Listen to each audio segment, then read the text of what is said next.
O retrato da decadência nos relacionamentos modernos, principalmente no Brasil, eles adquirem uma fisionomia pitoresca. E como esse assunto, tão difundido nos dias atuais, que são os relacionamentos, há uma grande ressalva em se falar, com uma devida atenção para quem ouse, de não incidir, de não resvalar em uma espécie de partidarismo mental, da qual você queira favorecer um lado e desfavorecer o outro e condená-lo. É evidente a grandiosidade da ignorância masculina, assim como a própria infantilidade das futilidades, a infantilidade das futilidades femininas. E os relacionamentos modernos são apenas a consequência de inobservâncias de caráter, mas, sobretudo, não um caráter tido em considerações morais, mas o caráter criado sobre uma autoeducação. E essa autoeducação é que mantém a normalidade dos relacionamentos. Mas para trazer esse assunto e aprofundar tanto quanto é possível, sem buscar nelas uma verdade máxima, mas fazer um esforço genuíno a fim de que a própria verdade se insinue e nos simpatize alguma clareza, é muito bom constatar de que forma tanto o homem quanto a mulher desejam os relacionamentos. O homem temos por consideração, a maioria esmagadora, a solidão desesperada, a carência faminta, da qual a sua própria presença lhes implica num abismo da qual não querem olhar sozinhos, e com algum eco de voz feminina possam ocupar aquele silêncio que sua própria voz já enfraquecida por tentar demasiadas vezes, muitas vezes, afastar de si aquela realidade que ele não ousa enfrentar sobre si mesmo.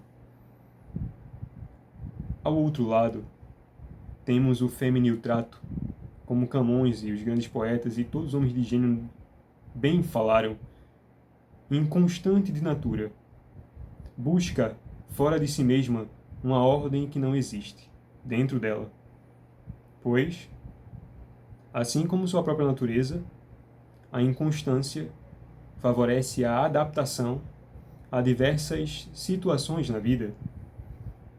E a mulher é feita de recomeços, por isso é utilizado a imagem simbólica da lua para representar a mulher. Mas quando entramos no assunto dos relacionamentos, e sendo uma folha já completamente rabiscada, que um ou outro rabisco ou letra não faça muita diferença no meio de tantas informações já propagadas, o mais interessante a saber é de quais desconfortos são estabelecidos os relacionamentos e em quais níveis são desejosamente conquistados aquele sucesso ideal de ter alguém ao seu lado por toda a vida. Mas até chegar nesse ponto, não há uma forma linear de se encarar a subida. Tem um soneto que Raul de Leone fala: esguia torre ascética do ocaso, que diz que quão fútil é a vertigem na subida, de que até chegar lá os homens fazem idealizações por conta de matizes de colorações que são estabelecidos na sociedade ou no costume, que os homens passam a fabricar alguns padrões que devem ser reproduzidos dentro de um relacionamento, e sem a qual esses padrões não inseridos, o desgosto é imediato, a insatisfação é crônica. E assim como temos no homem aquela necessidade da expansão, que é de abarcar a mulher quanto à eternidade, que o homem ama por amar, a mulher enquanto firmes pilares se mantém levantados, para que sua admiração se mantenha, os dois lados, aparentemente com propósitos diferentes, buscam dentro de si mesmos reparar aquela falta psíquica que existe simbolicamente e da qual só um outro pode ocupar, ou a presença, a sombra do outro pode favorecer. E este rastro inegável, como ele jamais fora descoberto sozinho, isto aqui não quero fazer menção de solitude, não é isto que estou dizendo. Nem quero fazer menção de uma espécie de solidão obstinada, da qual todo aquele que viole o seu cerco seja colocado como uma espécie de invasor. Não é isto. É de que um relacionamento pode ser encarado a partir das características espirituais dos indivíduos. Se por ora temos, em grande maioria, espíritos débeis, homens e mulheres intelectualmente animalescos, possuímos homens cuja grande ambição na vida é a imagem que possuem dele. E presos nessa imagem não alcançam lugar nenhum. E se o alcançam, mantém-se refém daquele status.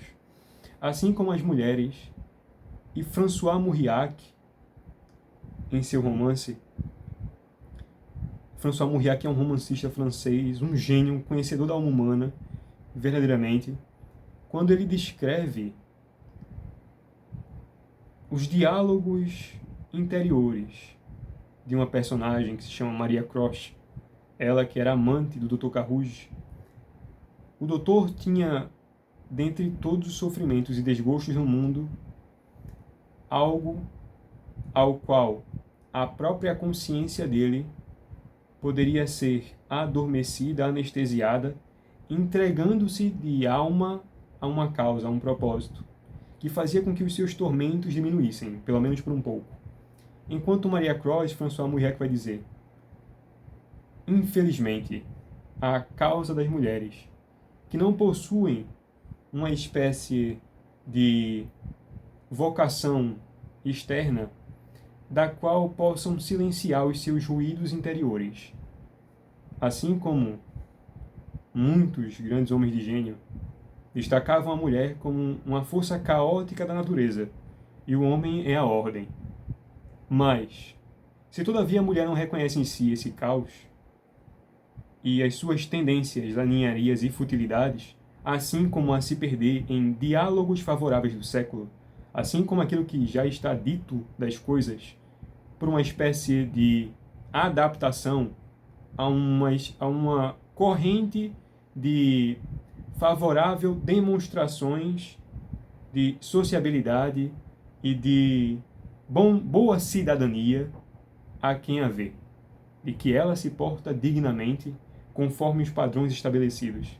Esses padrões, o que muitos se enganam, não está somente enraizado, emoldurado em beleza. Esse é um dos, mas existem milhares de outros padrões que podem ser citados, que mantêm a alma feminina cativa e adestrada para uma grandíssima aparência de verdades universais que devem ser defendidas. E claro que, com boa fé, estes ideais são adquiridos, porque afinal, parecem que são desejosos à vista, não é mesmo? Assim como a própria imagem de Eva, que ao olhar Adão e Eva sendo tratados de um mito, assim como Eva olhou a fruta e viu que era boa à vista, a mulher tem a tendência ao engano, pelo que lhe parece bem à vista, nas considerações das coisas que estão fora de si mesma, porque nem ela mesma se entende. Claro que há mulheres que são exceções, mas não estamos falando delas. Assim como há homens que também são exceções. Mas, em sua maioria, os homens que são exceções, ao se depararem com a decadente aparição de um provável amor, logo largam de mão, pois sabem dos trabalhos que terão em não só reger espiritualmente, que esse é o dever masculino, reger espiritualmente a mulher, a fim de que as suas próprias confusões de natureza sejam restabelecidas em prol da verdade. Essa é a condução do homem. Esse é o seu trabalho, se você é homem e está me assistindo.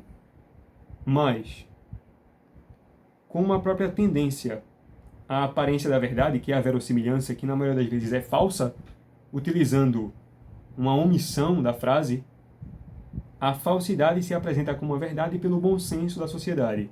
E aí é onde a maioria esmagadora das mulheres se inserem, se enganam e destroem a si mesmas. Assim como o próprio homem, olhando sobre si a necessidade da aparência diante de outros, da aparência do poder diante de outros, renega, posterga e ignora a sua condição primeira da existência, que não é apenas o sustentar a si mesmo e a família, mas a própria condução do espírito. E é sobre os homens que recaem a maior responsabilidade. Por isto que, inclusive, no próprio mito de Adão e Eva, Deus, ao descer e ver o erro, não cobra a mulher, mas sim ao homem. O homem é o condutor espiritual verdadeiro. O homem, assim como Aristóteles, séculos antes, um homem que era dado a investigar na realidade as suas causas e a entender como as coisas funcionam verdadeiramente, sem viés, a realidade nua, demonstrou isso, que a mulher, por suas inconstâncias, está mais próxima do erro. E o homem é o ego, isso não é Aristóteles, agora sou eu. O ego inviabiliza no homem a verdadeira força masculina. Porque, embora o homem possa expandir seus domínios para vastos territórios, maldito seja esse homem, se não governa o seu próprio.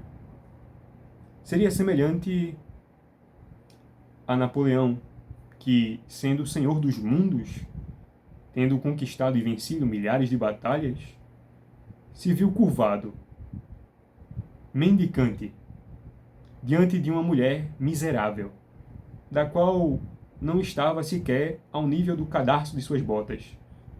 Então esse próprio homem fez da sua grandeza uma vergonha, pois ainda que julgasse o mundo todo, uma mulher qualquer o subjugava no espírito. E é aqui onde está a fragilidade do homem. Assim como o ego estabelece sobre ele necessidades verdadeiras, mas que em suas aquisições, com aparência de eternidade, o homem se lança aos seus propósitos porque há uma eternidade em sua busca. E essa própria eternidade, pelo esforço que vem, o tempo, para que seja possível conquistá-la, muitas vezes o afasta da primeira necessidade de conquista. É que um homem deve governar muito bem a sua alma e os seus desejos. Pois bem, colocando essa premissa principal e tentando entrar como andando num campo minado sobre os assuntos dos relacionamentos modernos, vamos chegar à seguinte questão. Há esse infantilismo exasperado da modernidade, em que o homem e a mulher completamente afastados um do outro, pois, adquirindo dores incalculáveis, não desejam repetir a dose. Possuímos homens que, tendo sido expostos e vivenciados de boa fé experiências nos relacionamentos, depositaram o seu melhor em mulheres que não valiam o tempo que ele lhes oferecia. Mas o problema deste ponto que eu vou abordar agora é do espírito ferido, como a ave com a asa quebrada, busca se refugiar numa complexidade, já que a própria complexidade que foi dada pela inconsistência do relacionamento não favoreceu a ele clarão ou ideia de qualquer coisa. E é por este mesmo motivo que, como grandes hordas, multidões e exércitos de homens, hoje em dia, adquirem a sua fé habitual na Red Pill ou em qualquer observação característica que possa prever determinados comportamentos indesejáveis do feminino, a fim que ele não caia novamente no mesmo sofrimento ou frustração. E o problema não é a teoria, que demonstra exatamente como as coisas acontecem, mas sim a própria indignação advinda de contemplar esta mesma verdade e, no lugar do acalento da verdade, ainda que fria, a ira desperta a maior das animalidades, o ódio puro, o ódio cego. E o problema desse estado que os homens caem, e já vou chegar nas mulheres, está muito bem colocado no soneto de Luís de Camões, quando ele descreve os estágios que o homem passa, que o ser humano passa, que a alma humana é obrigada a passar, desfrutar de diversas desventuras. E ele diz: ditoso seja aquele que somente se queixa de amorosas esquivanças, pois por elas não perde as esperanças de poder em algum tempo ser contente. Ditoso seja quem, estando ausente, não sente mais que a pena das lembranças, porque, ainda que se tema de mudanças, menos se teme a dor quando se sente. Ditoso seja, enfim, qualquer estado, onde desprezos, enganos e isenção trazem o coração atormentado. E aqui vem a máxima: mais triste quem se sente magoado de erros em que não pode haver perdão, sem ficar na alma mágoa do pecado. Portanto, nós temos a composição desse soneto. Na primeira quadra, descreve: se alegre se você está se queixando apenas de amorosas esquivanças. Se aquilo que você amava, quem você amava, se afastou de você. Mantenha-se contente, porque você não vai perder a esperança de poder, em algum outro tempo, ser contente com a aproximação que lhe seja desejável. Então, ele segue na próxima quadra: ditoso seja quem, estando ausente, distante daquilo que desejava, não sente mais que a pena das lembranças. Ele, distante de tudo aquilo, sente saudades. Porque, ainda que se tema de mudanças, das coisas mudarem e virarem outra coisa, menos se teme a dor, quando se sente. E ele chega um pouco mais embaixo, agora no terceiro. E ele coloca: mas, ditoso seja, enfim, qualquer estado, onde enganos, desprezo e isenção trazem o coração atormentado. Porque, na própria condição da tormenta, as muitas dores inflamam a carne e motivam o espírito, movido pela incompreensão das dores presentes, a se alongar, detendo-se sobre aquilo que ainda não conhece. E daí vem o conhecimento. Mas a máxima final, que é o último terceto, que é a coroa deste assunto, que diz: mais triste quem se sente magoado de erros em que não pode haver perdão, sem ficar na alma mágoa do pecado. Então aqui temos o problema verdadeiro que define com exatidão as moléstias deste presente século. São essas mágoas do pecado que ficaram, que apesar de perdoados, não desaparecem. Permanecem, não com uma espécie de ressentimento, mas como uma espécie de cuidado e anteaviso de que não pode encaminhar-se apenas pelo mero prazer daquela situação a sofrer novamente. Temos os dois lados, assim como os homens de boa fé que sofreram e agora adquirem uma postura completamente inversa em se afastar dos relacionamentos e até em não desejá-los e a buscar a própria companhia, que é o que está acontecendo isso. E isso não só é uma realidade atual, como também com uma espécie de profecia que agora vemos com uma clareza absurda, que diz que naqueles dias 7 mulheres agarrarão um homem e dirão: nós prepararemos nossa própria comida e arrumaremos as nossas vestes, entretanto que tu nos tires do nosso opróbrio. Várias mulheres irão clamar desesperadas por um homem, que é o que está acontecendo na modernidade. Indo para o outro lado agora, das mulheres, temos a eterna luta da ilusão e da mentira, a aparência, até o próprio caos interior, necessitando de uma ordem que seja espiritual. E essa ordem espiritual, até ser alcançada, é de um estreito tão profundo que a maioria das mulheres que chegam até lá ou enlouquecem ou adotam posturas fingidas, já que não conseguem preencher autenticamente essa vida, preenchem com aparências espirituais as faltas que estão lá gritando em sua alma. E é aqui onde está a verdadeira aparência do século das mulheres que procuram a validação, que é a causa natural. E a mulher sempre irá procurar a validação com a aparência dos homens. E pela aparência e resposta ao retorno que os homens lhes dão, elas formulam suas opiniões sobre si mesmas. Por mais que hoje em dia haja muitas mulheres que em redes sociais fazem protestos e dizem que opinião de homens não importam, mas estão chorando em redes sociais. Assim como os próprios homens, que ainda desejam as mulheres, colocam que não as desejam para ocupar aquele espaço que grita no desejo que ele teria de um relacionamento. Então temos aqui os dois lados completamente opostos, querendo uma mesma coisa, mas as condições atuais sendo inviáveis para produzir, materializar esse ideal espiritual, que seria um bom relacionamento.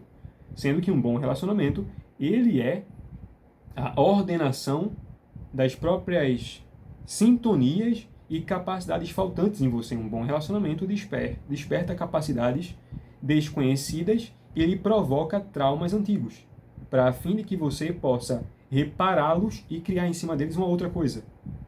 Assim como as próprias mulheres, que são escravas dos próprios traumas e lançam sobre eles uma espécie de autopiedade, uma autopiedade que tem uma falsa aparência de justiça, da qual ou querem fazer o que fizeram com elas, ou adotam uma postura de ressentimento tão profundo, e é por isso que eu digo que o homem que adota uma postura de ressentimento profundo a ponto de odiar as mulheres, ele é tipicamente feminino e frágil no entendimento. Não possui o princípio masculino da ordem. E todos os homens de gênio, todos os grandes filósofos e escritores sabiam disso. O homem é o princípio ordenador e a mulher o caos natural. Portanto, as mulheres, ao serem mais oscilantes e tendenciosas à falsidade e à mentira, por quê?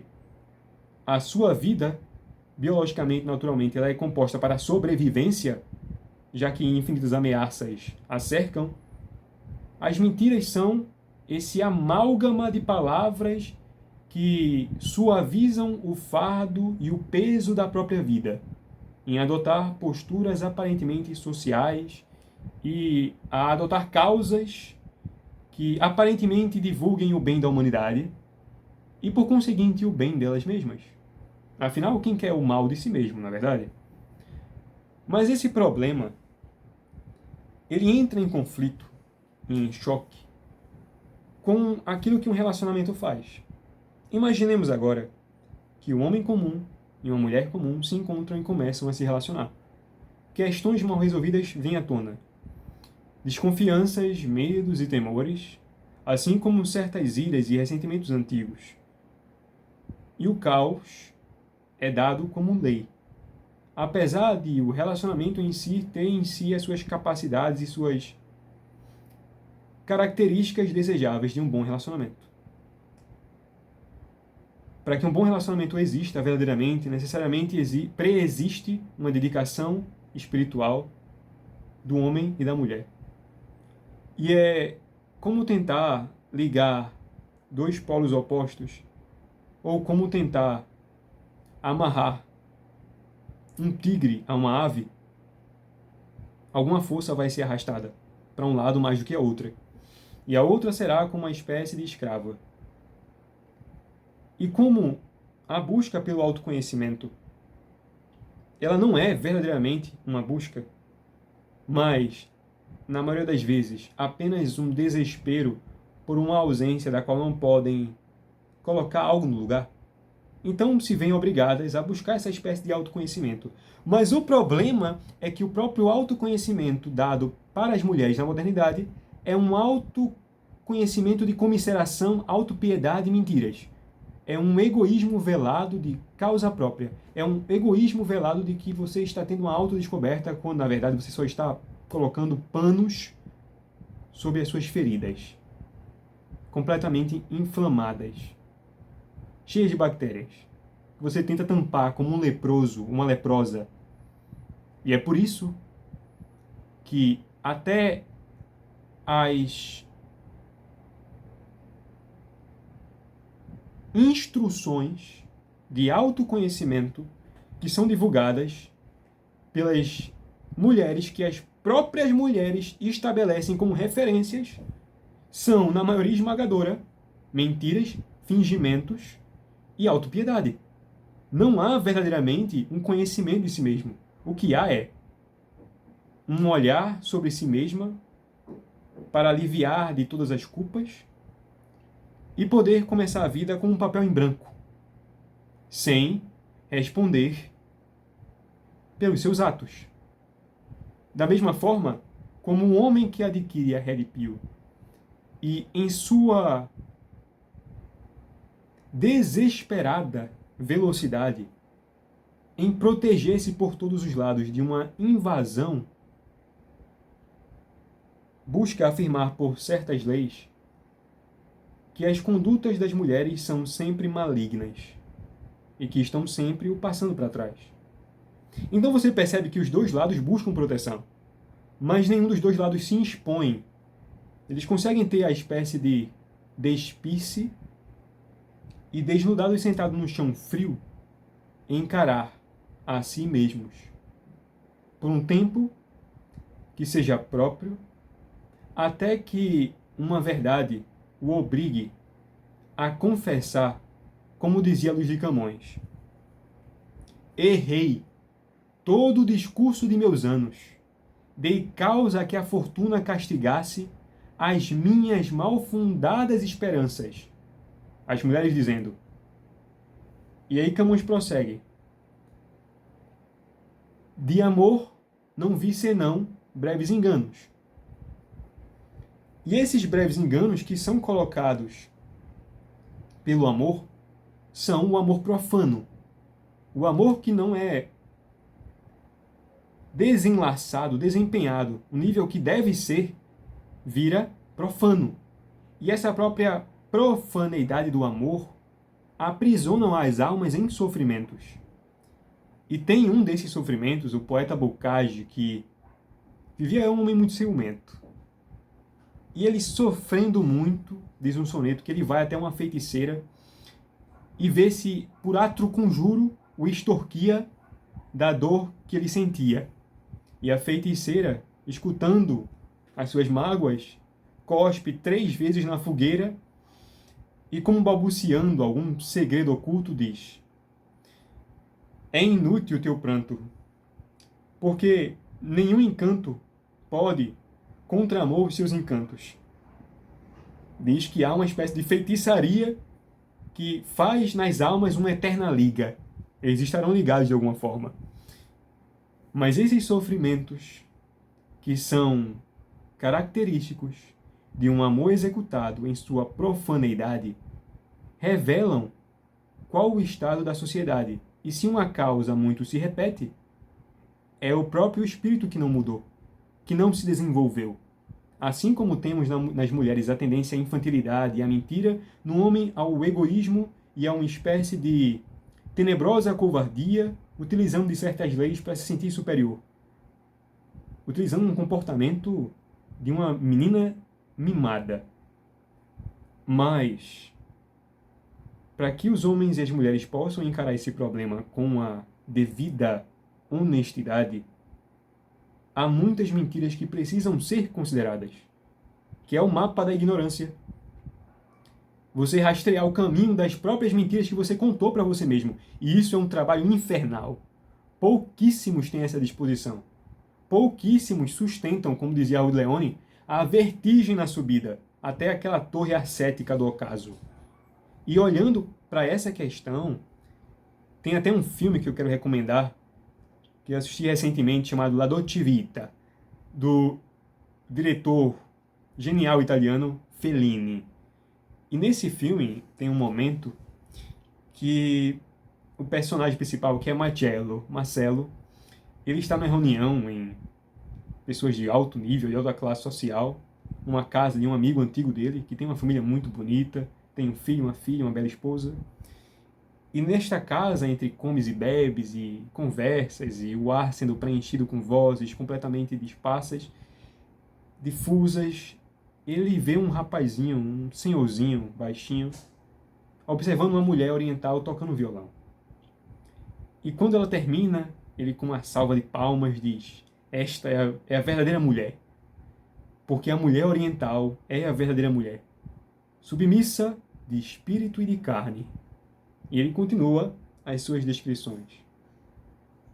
E essa frase me capturou de uma forma tão verdadeira que iluminou o desejo interior masculino e a própria aversão feminina.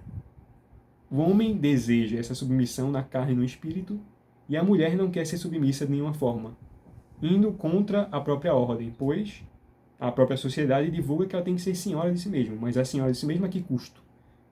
Já que não é senhora de si mesma em verdade, mas apenas na aparência que confessa que é senhora de si mesma, sendo ela mesma alvo de miríades de enganos, que jamais professou.